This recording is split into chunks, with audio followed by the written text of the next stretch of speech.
fêtes de fin d'année nous font un petit cadeau puisqu'on a effectivement sur les 15 jours quasiment le trafic habituel, à l'exception de l'Algérie. Après, malheureusement, on sait que le mois de janvier sera plus compliqué et février sans doute aussi. Alors on a fait comme tout le monde, on a profité de tout ce que le gouvernement nous a apporté, le PGE, le chômage partiel. L'objectif prioritaire pour nous, c'était de maintenir les 2000 emplois. On l'a fait. On a la chance, avec nos fonds propres, d'avoir pu maintenir la rémunération de l'ensemble de nos salariés. Ça, c'est l'objectif prioritaire. Il y a l'aspect humain, mais il y a aussi la volonté d'avoir le potentiel humain pour le redémarrage, parce qu'il va être là, le redémarrage, il sera fort.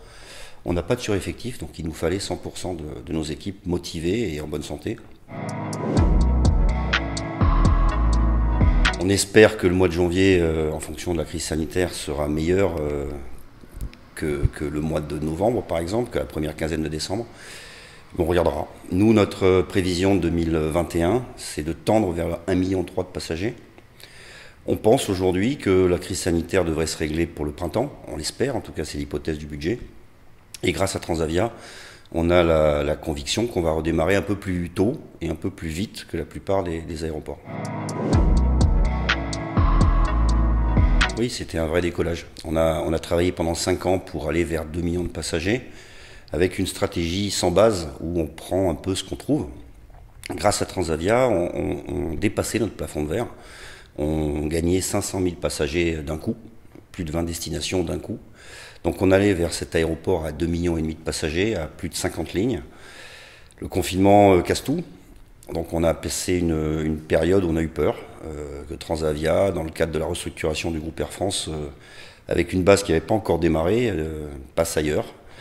On est rassuré aujourd'hui, le contrat est signé et avril 2021, on va le faire ce décollage. Depuis 15 ans, 20 ans, 1 million d'Airoltais vont prendre l'avion à Marseille, 300 000 à Toulouse, 300 000 à Barcelone.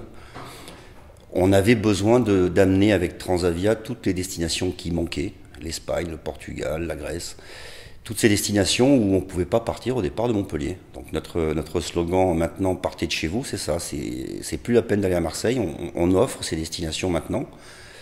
La deuxième chose que nous apporte Transavia, c'est cette taille critique.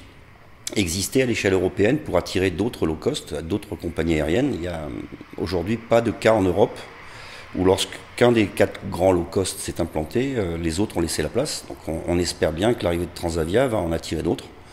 Et c'est le chemin pour aller vers notre objectif de plus de 3 millions de passagers et de 70 destinations.